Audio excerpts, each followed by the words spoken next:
Alright, magandang araw po sa inyo lahat mga kababayan, Batang Maynila to it's. Gusto ko lang bigyan ng reaksyon na itong sinabi ni Bato de la Rosa. Ito po ay galing dito po sa post ng PDP Laban na sinasabing gustong i-refile ang death penalty bill ni Bato de la Rosa laban sa high-level drug trafficking. Basahin ko po muna bago natin gawa ng reaksyon. Desidido si PDP Laban senatorial candidate Senator Ronald Bato de la Rosa na i-refile ang bill na nagpapataw ng parusa kamatayan para sa mga high-level drug traffickers dahil sa maliwanag na pagtaas muli ng mga karumal-dumal na krimen sa bansa. Kung sakaling papalarin, ipafile ko pa rin ulit kagaya itong walang kamatayang death penalty for high-level drug traffickers. Hindi kasama dito ang mga small-time na mga pusher dyan sa kalsada, drug pusher, ito yung mga big time, yung mga malakihan. Hindi makalusot-lusot dahil nga medyo kontrobersyal. But still, I truly believe, I'm really convinced na kung ito ay makapasa, ay ito ay magiging solusyon sa mga problema na kinaharap ng ating bansa sa ngayon. So, death penalty raw ang solusyon para sa mga problema sa ating bansa. Ayan po ang sabi ni Bato. So, kapag nanalo si Bato de la Rosa mga kababayan, ang solusyon po sa mga problema sa ating bayan ay death penalty. Ayan mga kababayan. Death penalty. Bakit gusto niyang ibalik? Para daw ito sa mga high-level drug traffickers.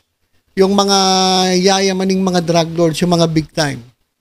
Tanong ko lang, nung panahon niyo ba ni Duterte, marami ba kayong nahuling mga big time na drug lords? Meron ako nakita kasama nyo sa picture. Diba? Yung mga big time na mga drug lords, kasama nyo sa picture. At meron pa nga, naging party pa ng gobyerno . Diba? Yun po yung mga high level drug traffickers, yung mga high level na mga drug lords. Kukunti lang . Ilan ba ang pinakamalaking drug hole ninyo nung panahon ninyo ni dating Pangulong Rodrigo Duterte?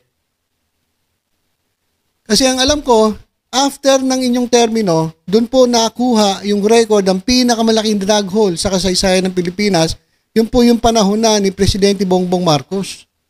Kasi, ang nangyari nung panahon ninyo, Mr. Bato de la Rosa, nung panahon ninyo ni dating Pangulong Rodrigo Duterte, ang dinali ninyo sa inyong tokhang, sa inyong drug war kuno ay mga yung mga maliliit na na mga pusher. At ang nangyari pa dahil doon sa ginawa niyong tokhang, ito ay nagresulta ng pagkamatay ng 30,000 mahigit na biktima ng EJK. Pero yung high level, yung mga talagang pinanggagalingan ng droga, parang wala namang nangyari. Di ba? So, ang nangyari, itong mga biktima pa, ang nabiktima. So, sa tingin ko, alam niyo mga kababayan, itong sinasabi ni Bato de la Rosa, ito raw ay solusyon dito sa problema sa ating bansa. Alam niyo, sa totoo lang, sablay na naman si Bato rito . Unang-una, bakit hindi siya mapasa-pasa?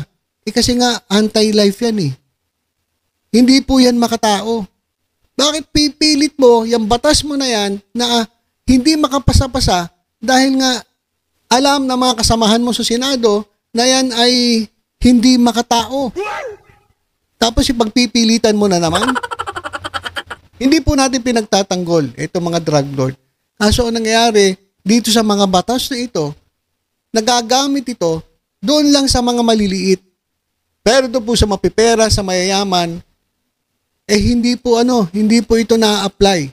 Ibig ko sabihin, kung halimbawa man, maaprubahan, na sabihin ko malabo pa sa pusit, kung sakaling maaprubahan ng death penalty para sa mga high-level drug traffickers, sa tingin ko, hindi naman talagang high-level drug traffickers ang ang mapaparusahan .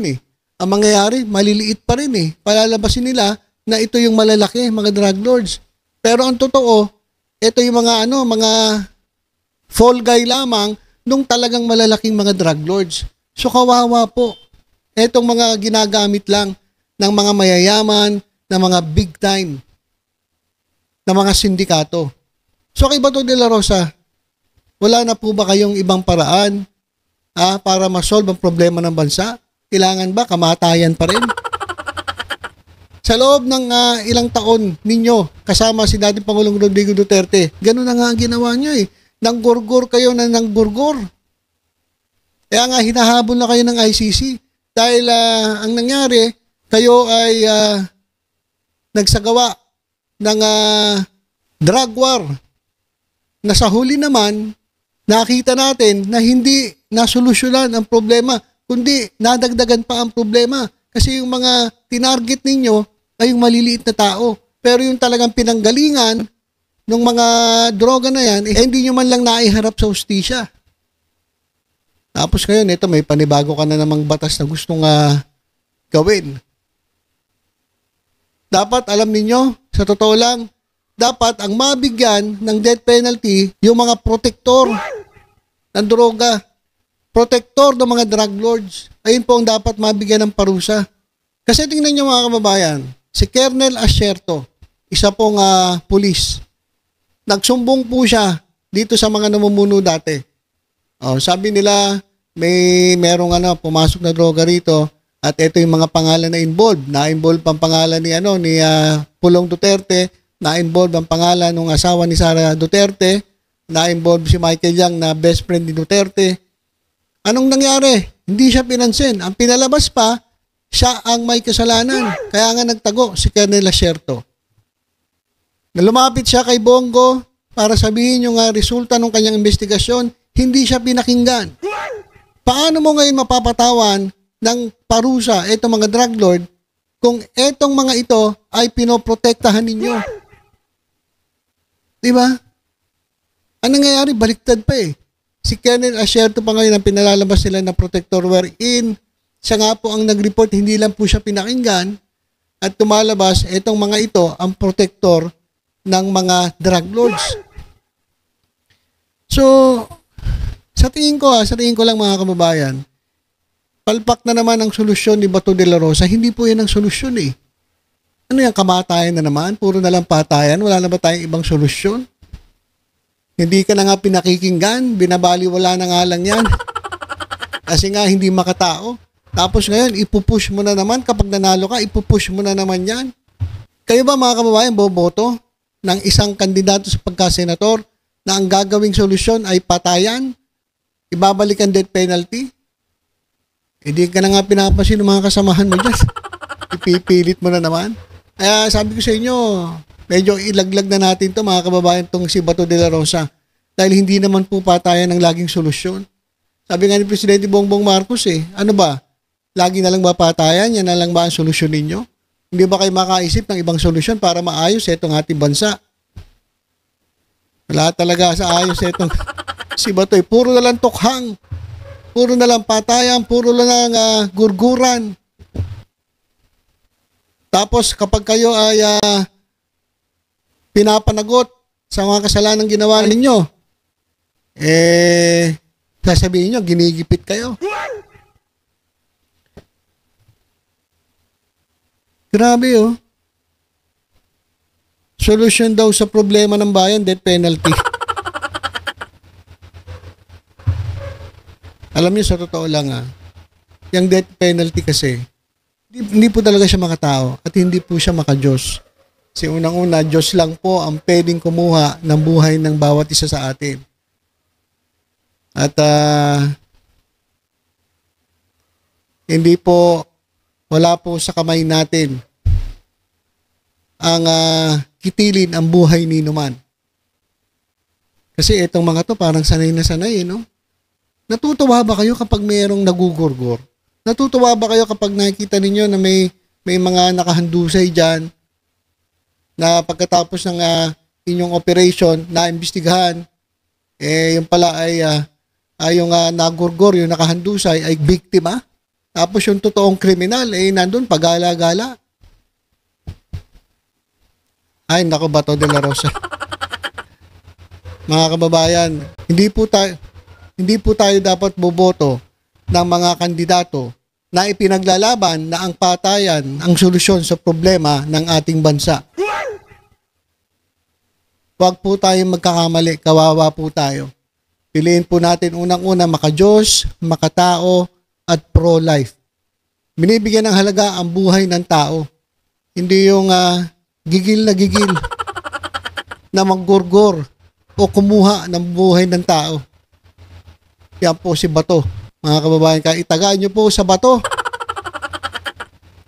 Huwag nyo na pong bigyan ng pagkakataong mabalik sa pwesto to kasi tingnan nyo talagang ipaglalaban daw niya. Yang gusto niyang batas. Ang problema kasi dyan sa batas ay yung implementation ng batas. Maganda naman po yung labanan natin ng droga pero yung implementation kasi palpak.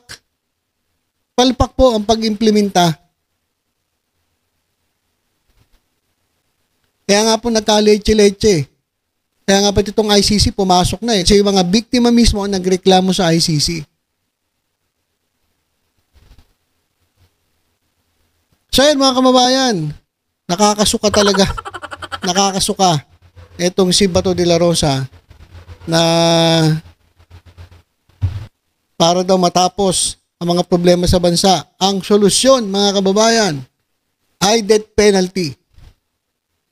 Kaso ang problema, yung maisasalang sa death penalty ay yung pong maliliit na tao lang. Yung talagang mga drug lords na doon kasama nila sa opisina. Nagpipicture-picture. Diba? So ilan po mga kababayan, basta tutok-tutok lang po dito sa Batang Maynila to sa iba pang updates. Ingat po tayong lahat. God bless po.